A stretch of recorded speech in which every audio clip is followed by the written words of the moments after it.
Ayan. Kukurot tayo sa Pi natin. Kailangan pag magbebenta kayo ng Pi, pag naging USDT na siya, dadalhin nyo siya sa funding. Ayan o. Ipapunding ninyo para maibenta nyo. Tapos pag may amount na yung funding ninyo, punta na kayo sa P2P trading.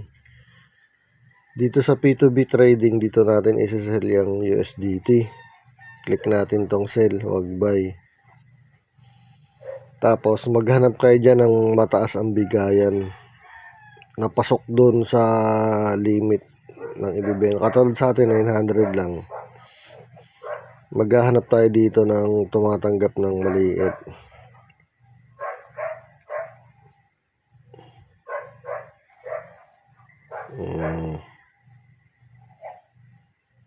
Yung 57.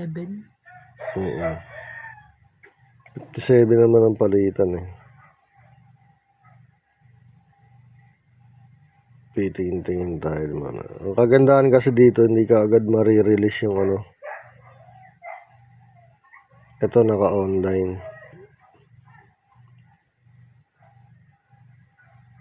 Dito natin ibenta kaso 57.20 lang siya.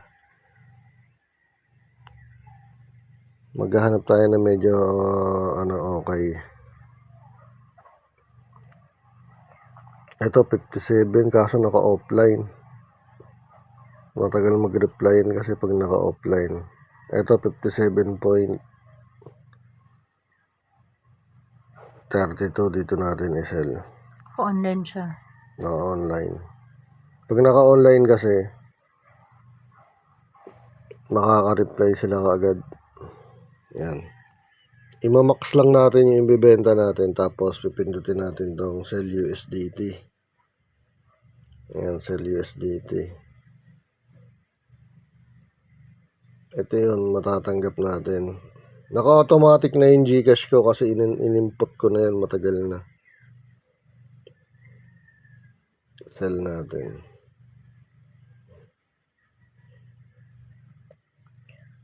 I-verify ko lang.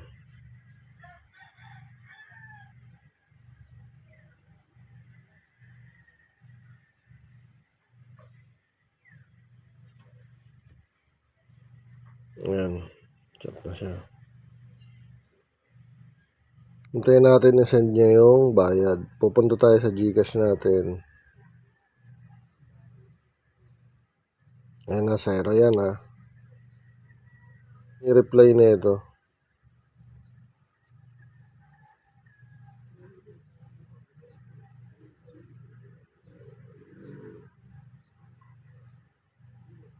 Ayan. Hanggat hindi niya binabayaran, hindi pwedeng i-release yung crypto. Ayan yun siya. Pag nagbayad na yan siya, iilaw na yan na pwede nang pindutin yan para ma-release yung crypto. Hintayin lang natin saglit.